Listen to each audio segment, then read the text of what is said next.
Good evening, everybody. Good evening. My name is Neil Henry. I'm a professor and dean for the next 18 months at the Graduate School of Journalism, and I'd like to welcome you all here. It's a pleasure to have our visiting journalist, one of the great esteemed writers in the country, as our writer in residence for the next couple of days at this school. I'm not sure what yesterday's elections proved, but it seems pretty clear that the Democratic race, at least, is certainly going to go down to the wire all the way to the convention. It's an exciting time in politics, with history being made in the campaigns of both Hillary Clinton and Barack Obama, and it's an equally exciting time to be a journalist now, covering these races. Bob Herbert is a veteran of this coverage, and it's often been quite illuminating and a delight for me to read his coverage on the op-ed pages of the New York Times as he has followed the campaign in places as far-flung as New Hampshire, South Carolina, and certainly in California. As those of you who follow his work, you may know he's been a pretty consistent critic of the Bush administration for these past 7 years. I deny it. But like all great opinion writers in American journalism, his work is based not strictly on what he feels in his heart, but on reporting and information gathering. We live at a time in a digital age where opinion is obviously practically everywhere and cheap. What's truly valuable in opinion writing and journalism is the knowledge, the news, and the evidence one bases his or her views on. And it's that kind of hard work of reporting that is most valuable to consumers of information. Just the other day, for example, Bob, for his latest column, was spending time at that arch-rival university across the bay to inform his work, talking to students and others at Stanford about the mood of the electorate there the day before the primary. While at Berkeley for the next couple of days, he's already made appointments to talk to professors on campus and the sociology department and elsewhere about some larger contextual trends that may be behind the issues in this campaign and what's driving the candidates.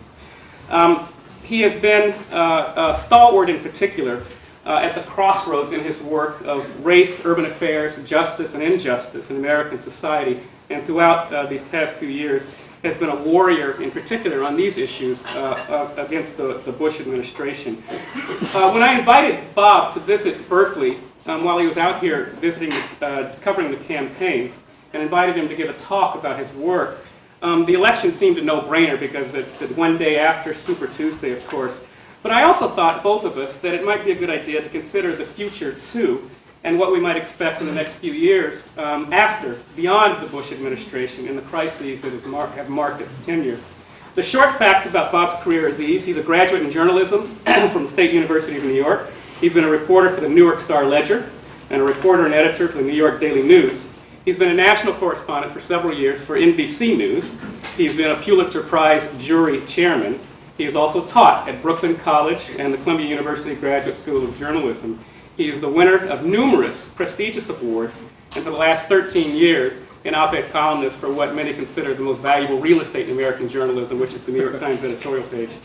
Today marks the first time Bob has ever really spent time in Berkeley, and it's my honor to introduce him here as our writer in residence.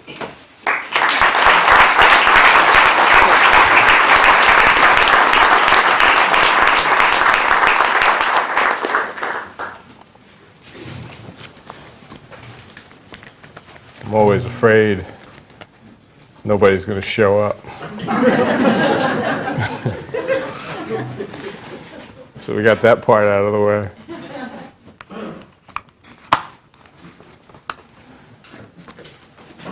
More and more now they refer to me as a veteran, which means you're old. What I think I'll do is just a few comments, very short, off the cuff, about the election, and then I have a prepared talk, and then I'll be happy to answer whatever questions anybody might have. The first thing I would say about the election, what is that? The first thing I would say about the election is that I've been covering this stuff for a long time, and this one is really exciting. And I think that for the younger people, you don't always know when you're a participant in history. And I've been there, excuse me, I've been there a few times, and most of the time completely oblivious to the fact that I was living through some profound historical period, and then you look back and you go, whoa, I can't believe what was going on, and that I saw some of it, and in fact I've covered some of it. Well, this is one of those moments. This transition from the post-Bush era on the one hand, and then the idea that we're moving into the early part of the 21st century on the other hand, because I think centuries like decades don't start immediately. I think it takes a little bit of time for them to get underway. So one of the things you're witnessing now, and I think it's a privilege to do so, is the development of the face of the United States of America in the early part of the 21st century. So think about the transition from the 19th to the 20th century. Think about the transition from World War II into the post-war era. Think about the transition from the time of the Kennedy-Nixon campaign in 1960 into those turbulent decades that were to follow. This is something that's on that scale. So pay close attention. I think that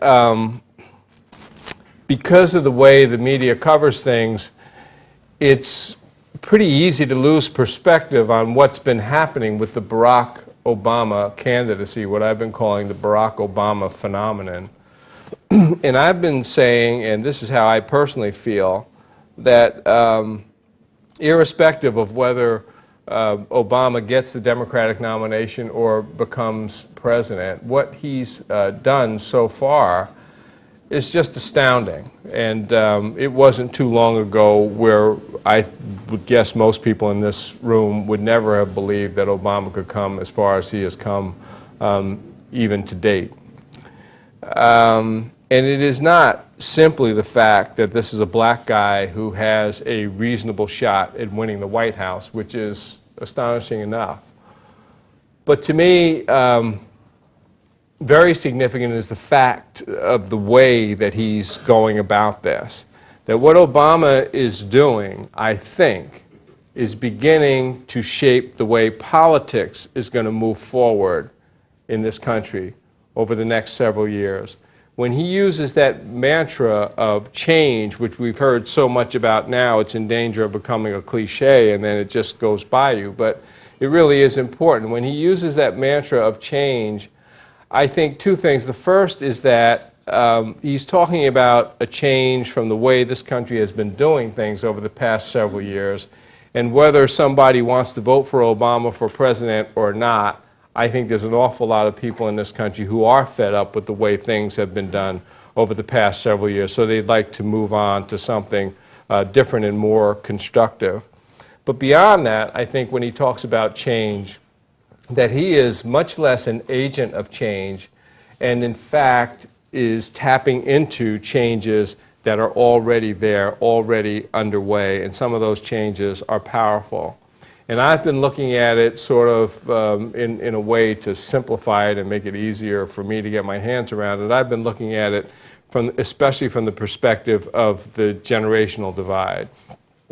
And it just seems to me that the people who are on my side of the divide, which, sad to say, I feel is the wrong side of that divide, but the people who are on my side of the divide are carrying with them sort of concepts and ideas and resentments and views about race and gender and ethnicity and partisan politics and all kinds of other hostilities that the younger generation, at least to the extent that I've been observing them and in some cases interviewing them, don't seem to be carrying, that there is a different way of looking at things in the younger generation.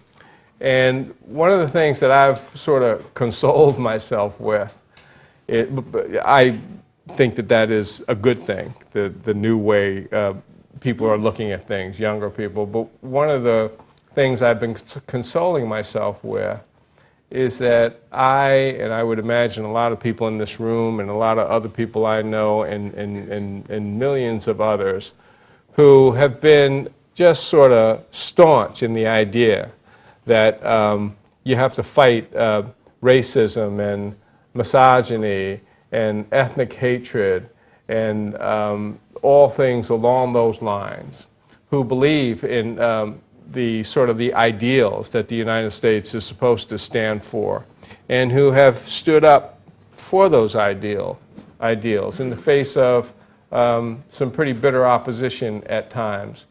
I think that we can take a little consolation in the fact that by standing up to those things over the years, we're winning.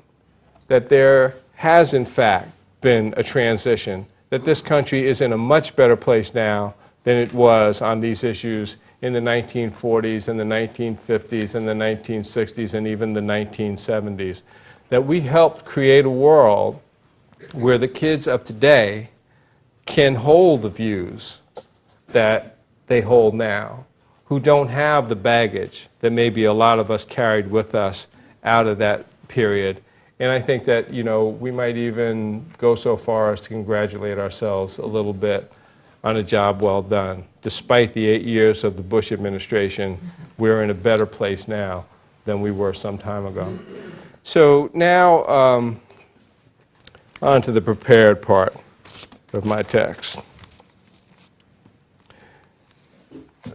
This part of my talk could be subtitled A Call to Civic Engagement. I'm going to try and show you that this is a country, despite my optimistic comments of a moment ago. Now I'm going to bring you down. I'll try and bring you up a little bit later. If that doesn't work, you can throw stuff at me. But I am going to try and show you that despite certain reasons for optimism, that this is a country in deep trouble, I think even in crisis. And that the American dream, so this is a little broader than the idea of the perspective that younger generations may be bringing to the political process, for example. But in a lot of other ways, the American dream is in jeopardy. And I'll be covering a lot of things that may seem unrelated. I'm a columnist after all, but stay with me. There is a point to what might seem at times like my columnist madness.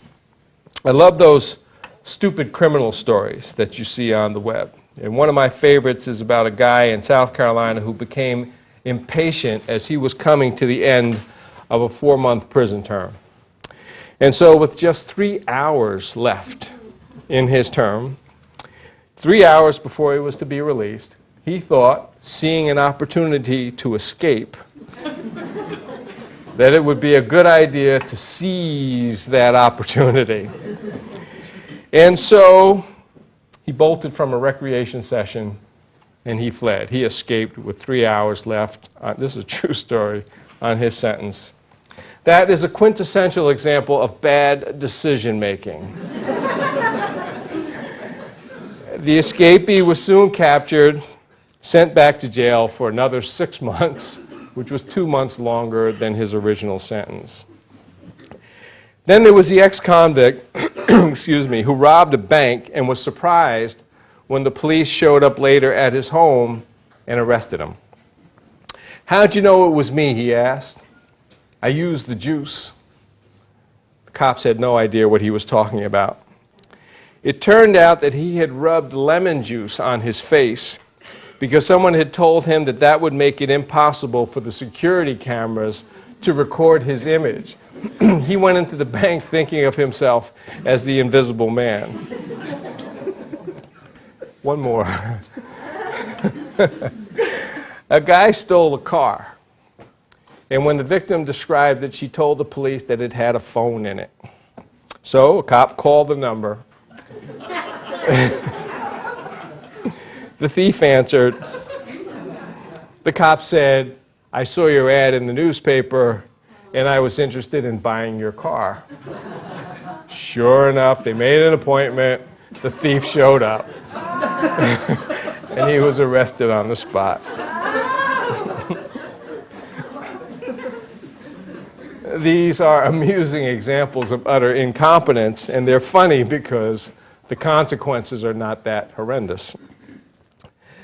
Things seem a lot less funny when we watch a great country like the United States fall into what I think right now is a state of crisis, largely because of the incompetence of our leadership.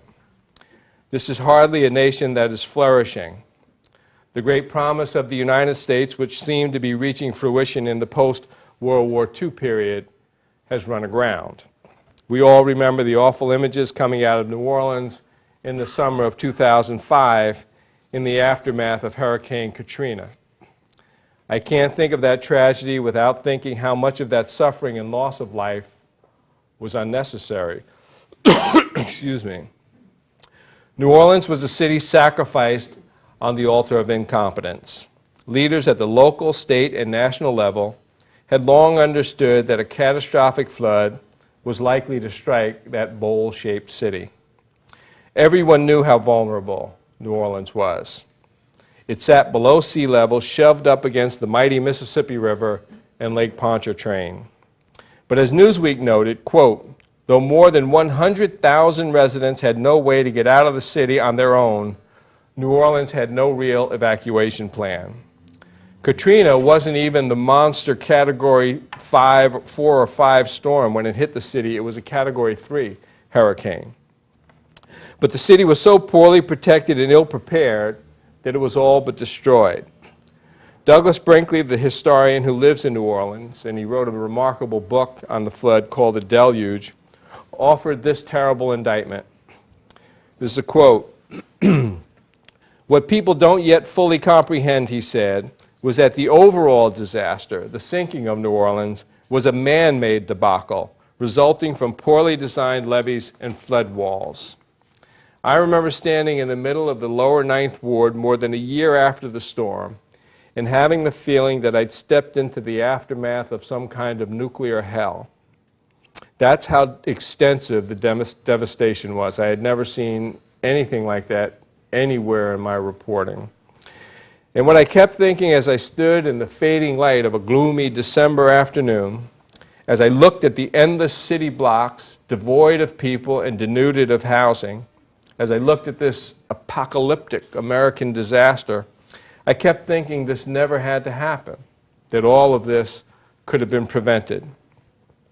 What gets missed in the 24-hour news cycles and the endless tedium of politicians bickering and singing their own praises is the human toll that results from bad decisions made by people in high public office. Excuse me.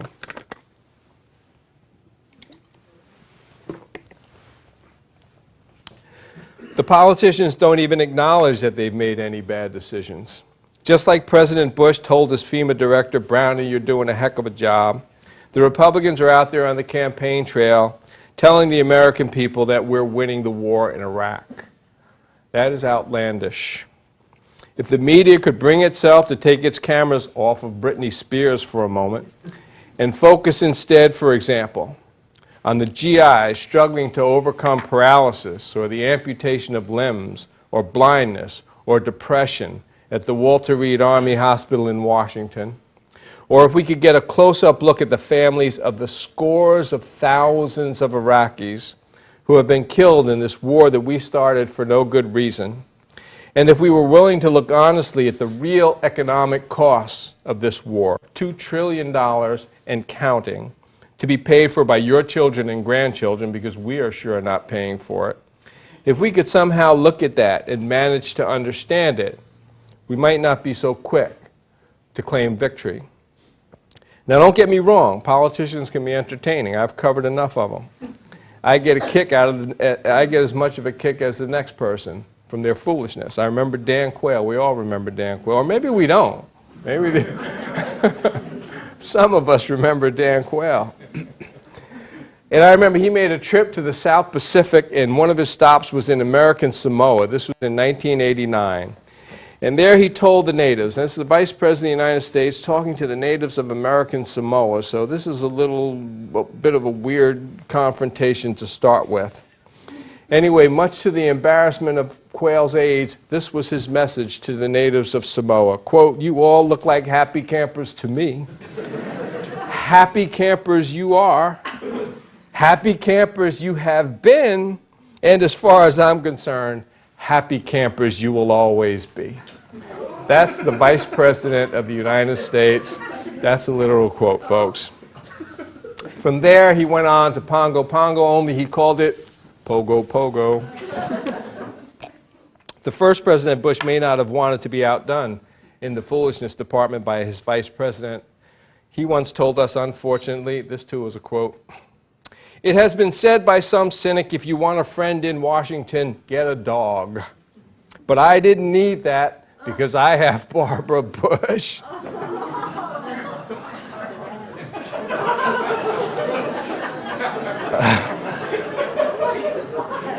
A very unfortunate comparison. Anyway, we can get a good laugh from the foolishness sometimes. But we've got some truly serious issues, some very tough issues to deal with in this country. And they're not being honestly addressed by the White House, by the media, or frankly by the presidential candidates of either party. Let's take a step back. Bear with me here now. Take a step back for a moment, a step back in time, to get another look at what I mean by the very personal toll that these foul-ups, bad decision-making, and incompetence at the highest levels of government can take on people at the lowest levels, very ordinary Americans, which is what I certainly was back in 1965 when, with Vietnam raging, I was drafted into Lyndon Johnson's army. This is a piece I wrote for the New York Times on the 25th anniversary of the end of the war in Vietnam, and it carried the headline, "A Fool's Errand." Paul Conover and I met Michael Farmer during basic training at Fort Dix, New Jersey in the mid-1960s. Conover and I were friends from Montclair. Farmer was a kid from Atlantic City, a 17-year-old who mumbled so badly you could never be sure what he was saying. He was big and good-looking, but the first impression was that he wasn't too swift. One night, Farmer came over to the barracks, uninvited, while Conover and I, who were a couple of years older and light years cooler, were sitting on the floor, spit-shining our combat boots. Every time I read that line, I wonder, how cool do you have to be sitting on the floor, spit-shining your combat boots? But that's what I wrote. Very tentatively and very politely, Farmer asked if he could join us. I told him to get lost. Farmer must not have understood because he promptly sat down, took off his boots, and over the next few minutes proved, to my satisfaction, that he was as dumb as he sounded. First, he told us that he had joined the Army. Conover grinned and rolled his eyes. Then Farmer said he was in love with a girl in Atlantic City and planned to marry her. I shook my head. This was not a person worth spending time with. As a draftee, all I wanted was for my hair to grow back. Same thing I want now. All I wanted was for my hair to grow back and to be reunited with that gleaming symbol of freedom and the good life, my Thunderbird. But Conover liked Farmer and told him to come back the next night. He mumbles, I said, but Conover said, he's all right. So Farmer came back night after night to smoke cigarettes, listen to Motown music, mumble about his girlfriend, and polish boots. To my chagrin, I started to like him, though I still needed a translator to understand him. For the longest time, I thought his girlfriend's name was Merlin. It was Marilyn. Farmer and Conover became very close. Eventually, both of them were sent to Vietnam. I got lucky and was sent to Korea, which was no walk in the park, but it was not Vietnam. The impact of the war on Conover and Farmer was strange. When Farmer came back, he seemed more sure of himself, more open and fun-loving, less insecure. He and Marilyn were married. Conover, the most happy-go-lucky guy I had ever known, was a wreck. He was nervous, jumpy. Some nights he would drink like a fiend. The cheerful optimism that had once defined his personality was gone. He wouldn't really talk about Vietnam. All I ever heard him say was, "Didn't know I could get so scared." Then the unthinkable happened. Farmer, who had enlisted for 4 years, and was still in the service, got orders to go back to Vietnam. We told him not to go. Call your congressman, we said. Fight this thing. But Farmer didn't know how. It's not hard to guess what happened. Farmer's second tour lasted only a few months. I was in the back of my father's upholstery shop one afternoon when Conover walked in. Farmer didn't make it, he said, and he started crying. A year passed. I got a job with a newspaper. Conover got married. Other buddies got killed in the war, which began to look like it would go on forever. My sister's boyfriend got shot. I didn't realize it, but Conover's struggle was winding down. He wouldn't make it either. I never got the story straight. All I know is that he got his hands on a gun, and one night he waited in a car outside his house for his wife to come home. And when she showed up, he shot her dead, and then he killed himself. Sunday was the 25th anniversary of the end of the war, which I cannot think about without thinking of Farmer and Conover. Neither had a clue about the politics or the history or the egos that sucked them up like dust from a carpet and consigned them to their pointless fates. Vietnam was a fool's errand, and the young and the ignorant went to their doom by the tens of thousands. When David Brinkley, appalled by the carnage, asked Lyndon Johnson why he didn't just pull out of Vietnam, thus saving many lives, Johnson replied, "I'm not going to be the first American president to lose a war." A couple of years ago, I visited the Vietnam Memorial in Washington. I found Farmer's name and then, not thinking, looked for Conover's. Of course, it wasn't there. But his short life and that of his wife, whose name I don't know, were wasted by Vietnam just as surely as the lives of those 58,000 other Americans listed on that bitter wall.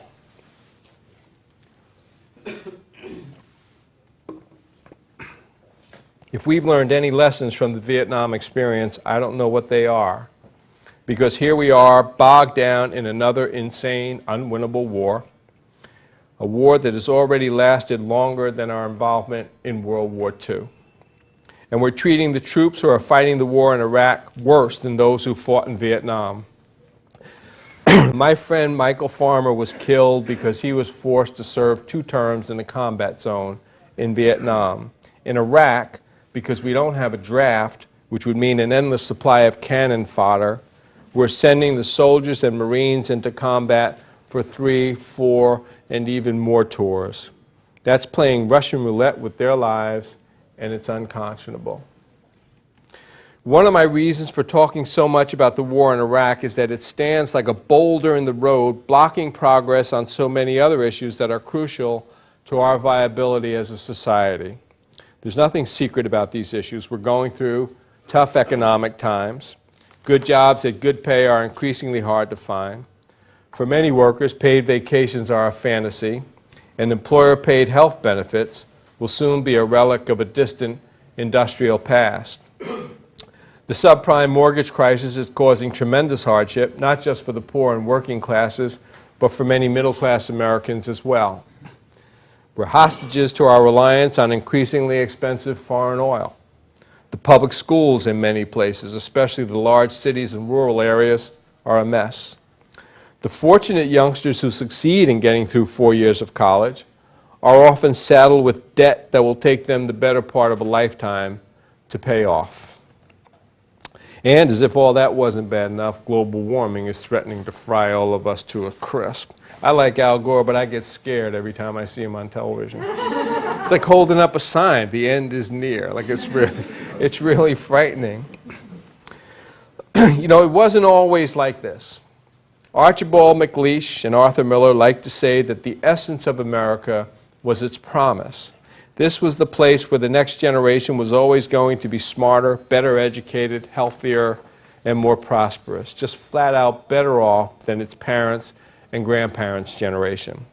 There was general agreement that that was how it should be, and in fact there was a name for it, the American Dream. I consider myself the poster child for the American Dream. I was born right at the end of World War II, the first of the baby boomers. For me and my peers, a good education was cheap and readily available. Good jobs were plentiful, even for those who didn't have a college degree. I walked into a newspaper office in 1970 with no journalism background at all and was hired on the spot as a reporter. Fate seemed to have smiled on the United States in that post-war period, and we made the most of it. We dreamed big, individually and as a society. Americans believed that great things were possible, and they were. This started right after the war, and we had a hell of a run for about 3 decades. By leading the effort to create the United Nations, the U.S. led the way in the quest for world peace. Peace, not war. We developed the Marshall Plan to rebuild Western Europe. The GI Bill made it possible for many veterans to purchase that all-important first family home and get a college degree. In many cases, those GIs were the first members of their family ever to go to college. All across America, we built schools and housing and highways, and we established a standard of living that was the envy of the entire world. These were dreams that we were talking about, not fantasies. Dreams that could actually be realized. People fought hard for the things they believed in. Astonishing advances were made during that period in civil rights and women's rights and gay rights and civil liberties. The environmental movement was born. We came to understand that workers and consumers had rights, and even the criminally accused. Much of the greatness of the United States, including so much that we now take for granted, was forged in those amazingly productive and extremely exciting years. Where are we now? As I mentioned, we're once again stuck in a war that can't be won and never should have been launched. That long run of ever-increasing prosperity, the cornerstone of the American dream, fizzled out, believe it or not, more than 30 years ago. Men who are now in their 30s, the prime age for raising families, earn less money than members of their father's generation did at the same age. The median income for men in their 30s in 1974, using today's inflation-adjusted dollars, was $40,200. Those annual earnings have dropped to $35,000. That's ominous. From 1980, that's the year Ronald Reagan was elected. From take a little drink of water there. Big Ron. From 1980 to 2005, the average income for the vast majority of Americans, again adjusted for inflation, actually declined. The standard of living for the average family has improved, not because personal incomes have grown, but because women have gone into the workplace in droves. The peak income year for most Americans, 90% of Americans, was way back in 1973. Back then, the average inflation-adjusted income per taxpayer was $33,000. That's nearly $4,000 higher than it is today. We're going backwards. My friend and colleague at the New York Times, James K. Johnston, who is an absolute whiz at economics, wrote the following in his latest book, which is called Free Lunch. Quote, "The pattern here is clear. The rich are getting fabulously richer. The vast majority are somewhat worse off, and the bottom half, for all practical purposes the poor, are being savaged by our current economic policies." That is not an overstatement, it's the plain truth. We get a very skewed picture of how well Americans are doing from the media and from the corporate and political elites. The harsh reality is that 37 million Americans live in poverty, a large percentage of them children, 37 million. Another 57 million live just one notch above the poverty line. Those near-poor Americans live in households with incomes of $20,000 to $40,000 a year for a family of 4. Try raising a family of 4 on, say, $30,000 or $35,000 a year. They work at jobs that are highly unstable and offer few, if any, benefits. We will soon have close to 100 million people in the United States who are poor or near poor. And if you want to get that in perspective, when Jack Kennedy was elected president in 1960, the entire population of the United States was 185 million people. We're soon going to have 100 million who are poor or near poor. There is a huge disconnect between the sense of America you will get from watching television and the reality you will find as you travel around this country. As I said, a key aspect of the American dream was the belief that each succeeding generation would be better off than the last. But that's no longer such a widely held belief. A national poll conducted for the Change to Win Labor Federation showed that only a tiny 16% of working Americans believed that their children's generation would be better off than their own. A poll cited by my paper, surveying people across class lines, showed that only a third of the respondents expected their children to be better off than they are. Take your pick. Both polls show the American dream on life support. Without that dream, America is not much. The glory of this country is in the dream. When I was a young man, I could make a cold call to the Star-Ledger in Newark, New Jersey, have the managing editor answer the phone himself, and get hired almost immediately with not a second's worth of experience. I could look through the classified ads in the New York Times, hop on a subway train, and rent an affordable apartment on the Upper West Side of Manhattan, right across the street from one of the main entrances to Central Park. And if you think I'm kidding, it's on 72nd Street, right next to the Dakota. You walk across the street and you're in that park. The important question for us as we move through this election season and beyond to the post-Bush era is, what kind of country do we want? We should be serious about that. Here's an example. Do we want a country that spends a couple of $1 trillion on a god-awful war for oil in the sands of Iraq, but that cannot find the money it needs to rebuild its own aging, decrepit infrastructure? A word here about infrastructure because it's important. Remember what David Brinkley said about New Orleans. The sinking of New Orleans was a man-made debacle resulting from the poorly designed levees and flood walls. Another man-made disaster was the collapse of the Interstate 35W bridge over the Mississippi River in Minneapolis, a bridge that plunged 60 feet into the water at the height of rush hour, killing 13 people. It's a miracle more people weren't killed. Refusing to repair and properly maintain the nation's infrastructure is like ignoring the rotting roof of your home until it collapses on your family and kills somebody. It makes no sense. The American Society of Civil Engineers estimates that we would have to spend more than $1.5 trillion over a 5-year period to bring the U.S. infrastructure, its roads, bridges, schools, levees, water treatment facilities, electrical grid, and so forth, into just reasonably decent shape. Are we doing that? No. There are other issues. Do we want a country where so many kids in the inner city grow up poor, never work at a regular job, and never think in terms of careers, marriages, honeymoons, home ownership, and the joy of raising a thriving family? Do we want a country in which 6 million young people aged 16 to 24 have dropped out of high school, and that's not counting those who are still in high school but won't go on to graduate?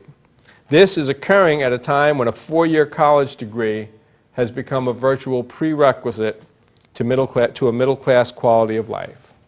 Is that the kind of country we want?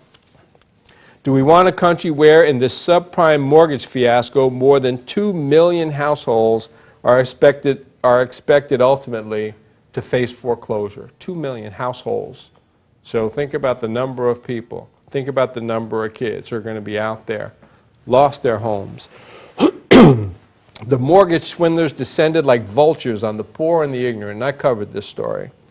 They were offering loans not on the basis of whether the homeowners could afford them, but simply on whether they could breathe.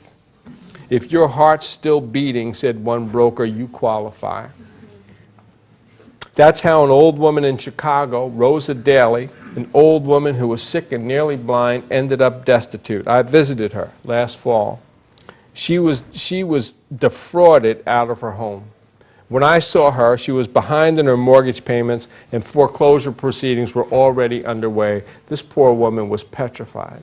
She's sitting in her house freezing because there was no heat, and she just thought she was going to be on the street, and she was sick and blind. They had brought mortgage papers to her in the hospital, and the woman's blind. She can't see what she's signing. And the guy said, oh, just sign right here. It's no problem. They wanted to seize the equity out of her house. I asked her what she planned to do for Thanksgiving. I'll be here, she said. I've got some cornflakes and canned vegetables. That'll be my Thanksgiving. There are literally millions of stories like that across the United States, and you won't see most of them on television. Health insurance? I wrote about Brittany Hightower, a high school cheerleader in Texas. She was being treated for cancer when her mom's health insurance maxed out. Her mother nearly lost her mind trying to round up the money to keep the treatments going. It's impossible for me to say how this affected Brittany's treatment, but I can tell you it nearly ruined the rest of the family. Brittany fought like crazy to survive, her mother told me. But like my friend Michael Farmer, she didn't make it. She died last June, age 16. Somewhere right now, there are youngsters Brittany's age who are struggling with devastating illnesses, whose families don't have health insurance, and some of those kids are going to die because of that. Is that the kind of country that we want the United States of America to be in the year 2008? Let's talk for a moment about crime and incarceration. If we're thinking about what kind of country we want, we should ask ourselves, is it the kind of country in which over the course of the 2006-2007 school year, 34 public school students in the city of Chicago were murdered? Over the course of one school year, 34 kids murdered. We haven't heard much about that. We don't hear much about crime at all in this country unless it involves a celebrity or unless some good-looking woman disappears and is thought to have been murdered, which is a specialty of cable TV. But consider this. Since September 11, 2001, when the nation's attention understandably became focused on terrorism, no one has been killed in a terror attack in the United States. But over that period, nearly 100,000 Americans have been murdered. 100,000. That's a bloodbath of gigantic proportions. We don't hear much about it. And then there are the prisons. Americans constitute 5% of the world's population, 5%, but we've got 25% of the world's prison population. 1/4 of all the prisoners in the world are locked up in the United States of America. And yet we still have these staggering numbers of homicides and other violent crimes. Seems to me that we're doing something wrong. And just a few more words about the financial plight of ordinary Americans. What seems to be happening is that working Americans, and that includes the middle class, have exhausted much of their capacity to tread water. Wives and mothers have long since entered the workforce. Mortgages have been refinanced, and tremendous amounts of home equity drained. And families have taken on debt loads for cars, for college tuition, for medical treatment that would buckle the knees of the strongest pack animals. Americans owe some $900 billion, that's nearly $1 trillion, on their credit cards, just on their credit cards.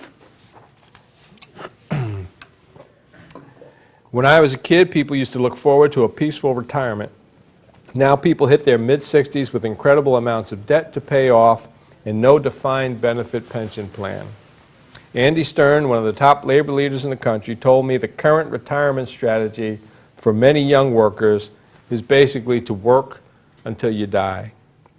Now, you've borne with me and I appreciate that.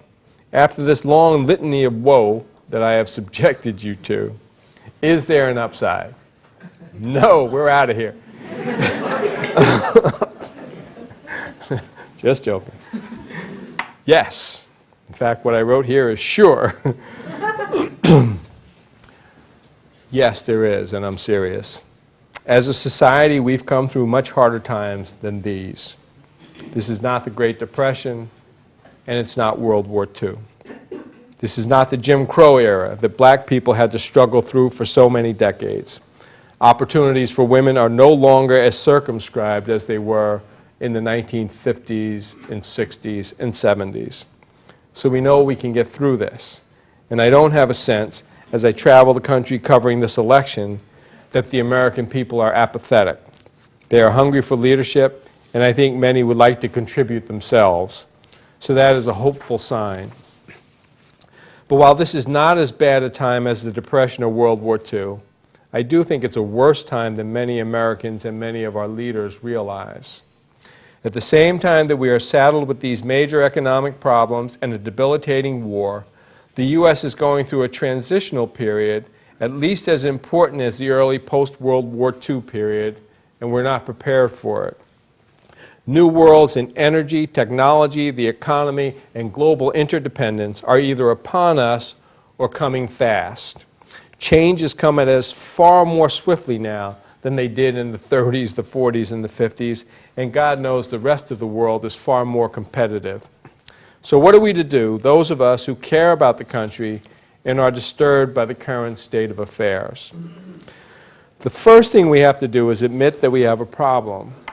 We've been pretending for too long that things will somehow right themselves, that maybe the fix that the country is in is not as bad as it seems. And maybe if we finally elect the right president, Hillary or Barack or John McCain or somebody named Huckabee maybe, that person will put us on the golden path. Get over it. That kind of quick fix is not going to happen. Things, in fact, are likely to get tougher in the short term, not easier. It's going to take a big effort and real sacrifice from all of us to make things right again. I wouldn't for a moment deny the crucial importance of this year's presidential election, but the election of a president, even one who is thoughtful and capable and wise, is just the first step. If we're to move forward as a country, the thoughtful members of the electorate, people like you and me who care about the society we are creating for ourselves and will be leaving to our children and grandchildren, are going to have to take steps to intervene in our own fate. Just casting a ballot is not enough. We have to make real demands on our leaders. We can't just sit back and say, oh, well, they screwed up, we're in another war, or that was a bad policy. You know, now 2 more million families are going to lose their homes. You know, isn't that terrible? That's not enough. We have an obligation to do more. And I think that that means participating more actively in the civic affairs of our nation. There are times when the citizenry needs to raise hell, and this is one of those times. Only tremendous pressure from the electorate, for example, will bring our involvement in the war in Iraq to a close, and that's absolutely essential. Because just like that war took our attention away from the real problems of terror in Afghanistan and allowed bin Laden to set up shop in Pakistan and have a good laugh at our expense, that same war is taking attention away from the enormous challenges we face right here at home. And of course, the war is consuming staggering amounts of American dollars, money that we desperately need if we're going to seriously address some of the problems I've been talking about here. If we're really going to move ahead and resuscitate the American dream, we have to be willing, all of us, to make an enormous collective effort. I mean it. Speak out. Talk seriously to your friends and your colleagues at work. Offer your services as a volunteer where you think you can make a contribution. Join a local civic organization or start one. Don't just vote for candidates you admire. Help them. Work in their campaigns. Run for office yourself. Write letters, articles, speeches. Write a check. There are things you can do, and as corny as it sounds, and it does sound corny, your country needs you. We can't just depend on the politicians to get us through this. As the late, great Texas Congresswoman Barbara Jordan said, government is too important to be a spectator sport.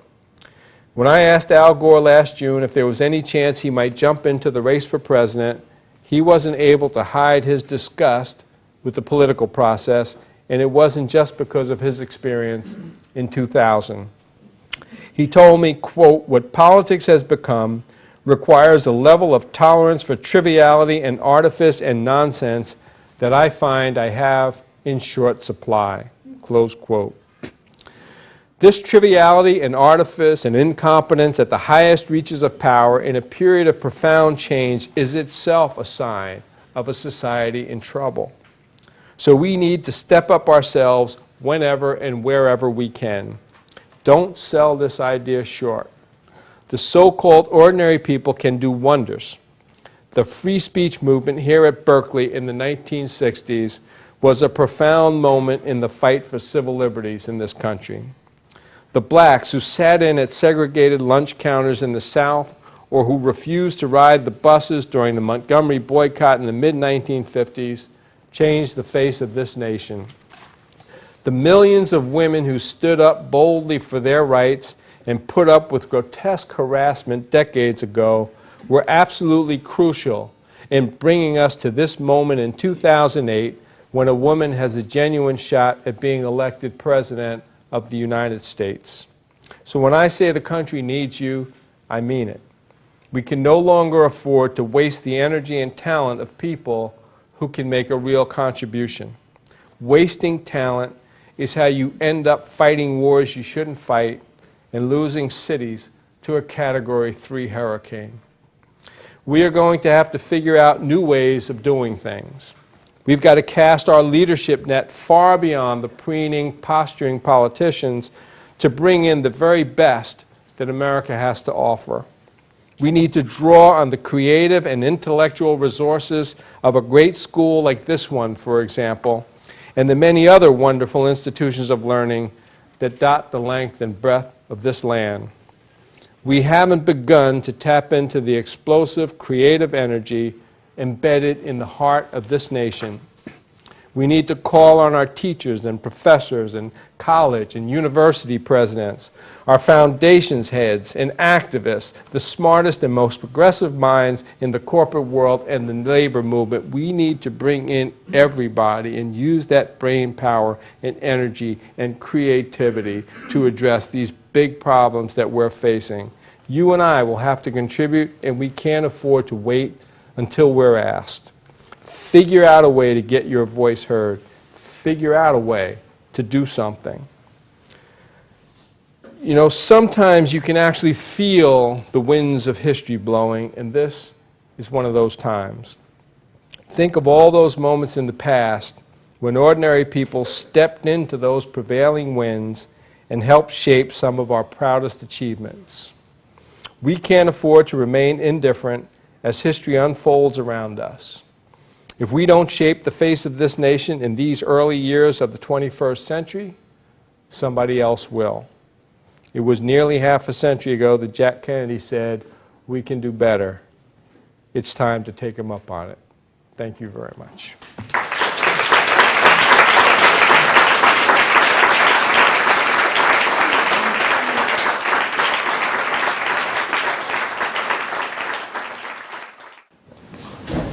I grew up with the shade of Edward R. Murrow and Lewis Hine and other members of your profession who pulled aside the curtain and said, this is the light on what's really going wrong in this country. We must change it. And it was that influence of journalism, of broadcast media, photojournalists that launched a lot of the movements that you've spoken about. What do you see as the role for the profession today, and maybe is it moving away from the New York Times? Where do you see the vitality and what's the responsibility? It has moved away. I couldn't agree more with what you're saying. I mean, I think that fundamentally was the role of journalism. So you have a model there. You can look at it, just like you had a model in Vietnam about what not to do. Here we have a model in journalism of what you should be doing. But we've gotten away from that. I mean, even the Times gets infected with some of the nonsense of tabloid journalism and personality and that sort of thing. And I think we still do a lot of great work, the reporters at the Times and that sort of thing. But the profession is in a bad place right now, and newspapers are, almost in their death throes. So when you look at the, when you have a big story, for example, like this presidential campaign, I remember the older anchors and reporters, whatever you may have thought about them, I mean, they would cover this stuff and they'd be on the air almost round the clock in some cases. but they knew what the hell they were talking about. I mean, they asked serious questions, and they would confront people who were telling them nonsense. Well, now we have like these 24-hour news cycles. It's CNN, it's MSNBC, it's Fox News, and and it's this incessant chatter from the talking heads, of which every now and then I'm one of the heads up there talking, but you're not really getting the sort of revelation that you're talking about. And there was a time when the anchors had to have had a great deal of experience, very often starting in print journalism, and they could not be on that set as an anchor until they knew what the deal was. That's no longer the case. Now it's a pretty face, whether it's a man or a woman, you just put that person up there, and a lot of times they're nitwits. A lot of times they don't know what they're talking about. So I think we need to get back there, just like I think that we need people, more ordinary people, to become civically engaged. I think the profession of journalism and this school is a place that takes journalism very seriously, just like the New York Times still takes, for all its failings, still takes journalism very seriously, and so does the Washington Post. But I think that journalism needs to take a look at itself and figure out how we can raise our standards to get closer to what we once were. And I think it's really ironic because, and this is counterintuitive, the people in the profession now are smarter, better educated than they were in general back in the time that you're talking about. And certainly there's far more journalistic outlets. I mean, you can just, well, I don't even want to talk about that. You can be overwhelmed by it. And yet I think that the public is not really well informed, and I think that that's in part because the public is not making enough of an effort to be well informed, but also largely because the media are not doing a good job at informing the public. Thank you for coming tonight. If you have further questions,